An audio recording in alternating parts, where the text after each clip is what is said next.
Hello and welcome back to Clownfish TV. It is me, Geeky Sparkles, and it is just me again today because Neon can't speak. Hopefully he'll be back in a couple days. I don't know if he'll be back tomorrow, so you might get me again tomorrow. But for today, it's you and me time once again. So we're going to talk about Disney and Universal Orlando because Epic Universe has an opening date and it's coming for them.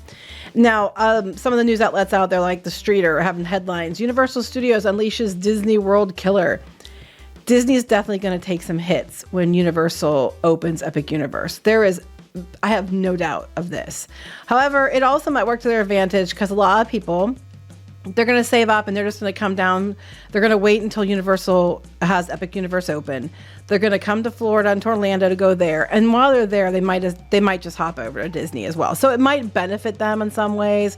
But I think ultimately next year they're heading for some downtime over at the parks because I just think that they're too expensive. I think they're making it too complicated. I think that their new, multi-pass Lightning Lane and now the multi-pass Premier and all this other stuff is just too much, and people are associating them with overcharging and being ridiculous, and I think it's going to bite them in the ass come 2025. So before we get into it any further, please like and subscribe. If you do, I'll give you a woohoo, and we're going to talk about this. So we have an opening date now for Universal Orlando, Epic Universe. It's going to open up on Memorial Day weekend, 2025.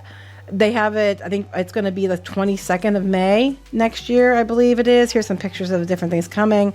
It's going to include, Super Nintendo World, Wizarding World of Harry Potter, the Ministry of Magic, which they have like the Streets of Paris. They're going to have a whole Ministry of Magic attraction. Everything I'm seeing about this attraction is amazing. They got some of the actors to come back to reprise their roles, including Umberg, and it's going to be her trial. And so you're going to go from different locations inside the ministry for like the different places and different offices and stuff like that into her actual trial that's going on as she escapes. And I guess you're going to be in an elevator, from my understanding, and it's going to move you around throughout the attraction. So that's going to be a big one. How to Train Your Dragon. They have the Isle of Berk, and there's a bunch of stuff with that one. And Neon's personal favorite, the Dark Universe, which looks to be really impressive. New kinds of attractions, coasters. It's going to definitely go dark as opposed to what the original plans when you heard about like the Villains Land for Walt Disney World, where they were saying, oh, it's going to be quirky. Oh, it's going to be quirky. But now they're talking that they might actually try to go dark again. I think that's based on Dark Universe. So these things are opening next year. It's going to open with all 5 of the areas as far as I know. And of course, people are really excited, and it's going to hurt Disney. So according to this article, they're going back through about like how this has, been a rivalry before. They're saying competition between Walt Disney World and Universal Orlando. They heated up in 2010 when Universal's Wizarding World of Harry Potter opened Islands of Adventure, and how it's been back and forth with the two competing theme parks. And while Disney did open, Galaxy's Edge, and Disney did open the Avatar area and things like that, they don't seem to have anything big coming for a while. And things they announced that were supposed to be big, like Communicore Hall, we all saw how that ended up. So if I were Disney, I'd be concerned. However, I do think on some level, rising tide raises all ships kind of thing. I think they will get people that are waiting to come to next year. I think the reason both theme parks are down this year is because people are waiting until next year and they're just going to make one big trip. But I think overall Universal is going to come out the winner. And I think they're going to end up being the top theme park in Orlando. I really, truly do, because what they're doing with this park and the stuff they're coming up with is very exciting and very fresh. And like what you're seeing at Walt Disney World is it's all IP driven at Universal too, but Walt Disney World used to have like Epcot and things that were like new and fresh and exciting, and they're adding stuff, but it's not that thrilling. It's not that exciting. Like Moana's Journey of Water, whoop-de-ding dong. There's a new garden that looks like a vagina. Oh, hot damn. Can't wait. They aren't adding things to the level. And even their Tropical Americas doesn't look as exciting as what's coming here. And they didn't even mention they have that celestial area, which is the hub. It's very cool. So I think they're going to get their butts kicked. No question about this. So we also have the fact that we've mentioned this before, Universal's hotels, including the in-park Helios Hotel, are not expensive. It's a big problem at Disney World. Their hotels are ridiculous. This is the same Disney World guys who challenged tax appraisals for property taxes because they didn't want to have their brand associated and tied in as part of what they had to pay taxes on, while they in the meantime charge everybody else for that, upcharge everyone for the same exact, intangible as their brand. Universal has had hotels that were nicer. You can go to one of their value resorts and get a suite, and it's at least like moderate level, and it's cheaper than a lot of times what you pay for the values. They're going to have the Helios Hotel, which is going to open up into the park. It's not even that expensive per night. It's about what you'd pay for a moderate. It's insane. So here's the prices. We do know that the Signature Collection, which is going to be the big, Helios, starts from $293 a night. All right. That's the one that opens up into the park. Some of their other ones, they have other ones that are like $393, but some of their cheaper ones, they had some of their other hotels, like they have like the Stella Nova and Terra Luna, and they're going to start from $134 per night.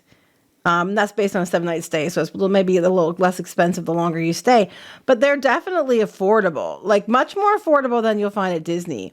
And they look really cool. And I've stayed in some of their value twin hotels, like they have a Dockside and Surfside, and they were nice. And we got a suite, and it was nice. And it was better than Disney. We've actually been recommending to people for a while now that if you're driving down and you have a car with you, you might want to just stay in one of the hotels at Universal and drive to Disney parks, because the hotels are better and they're less expensive. And then just go back and forth. You might not get the perks, but the perks have been so limited anymore. It used to be if you stayed at Disney Resort, you got, extra magic hour, either an hour ahead or an hour later. And they had all these different special things you could do. And now it's basically you get a half an hour if you're lucky. So it's not even worth the upcharge. You can stay at one of these places cheaper, do it. But these prices are much more affordable, much better. And again, that Helios Hotel is going to open right into the Epic Universe theme park. Now, something you need to be aware of when it comes to buying tickets for this is that the one thing that Epic Universe is going to do, which might bite them in the butt a little bit, is that they're demanding that you have 3, 4, 5-day tickets to be able to access Epic Universe.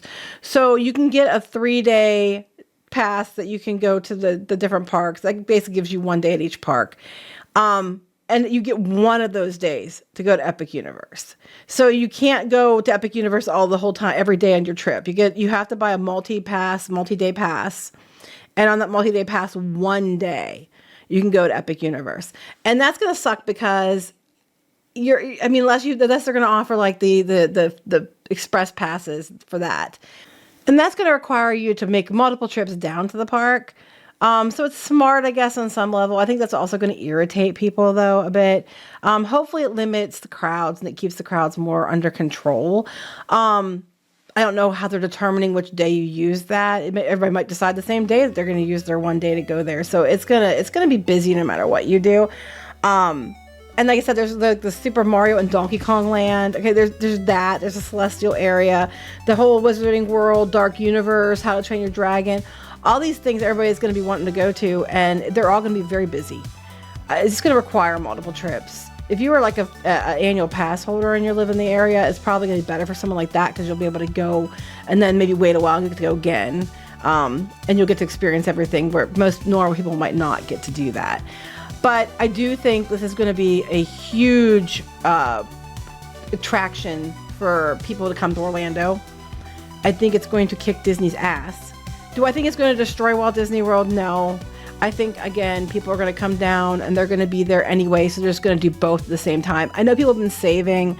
We've said it before. I think the reason maybe the theme parks attendance are down, because Universal also was kind of slow this summer, is people are just waiting. They're saving their money. They're waiting to take one big trip.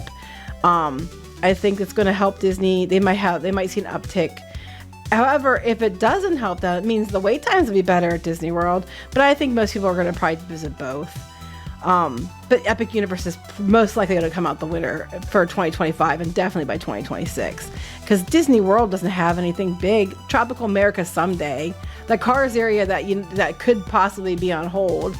And that's about it. They're going to retheme stuff they already have, and it's like, who cares? You know, nothing big's coming. They're going to do villains like Leon, supposedly they're teasing it, but you don't know when that's going to happen. And they might have an attraction here, like a Monsters Inc. ride somewhere in Hollywood Studios when they get around to it. And it takes them forever to build even one little thing.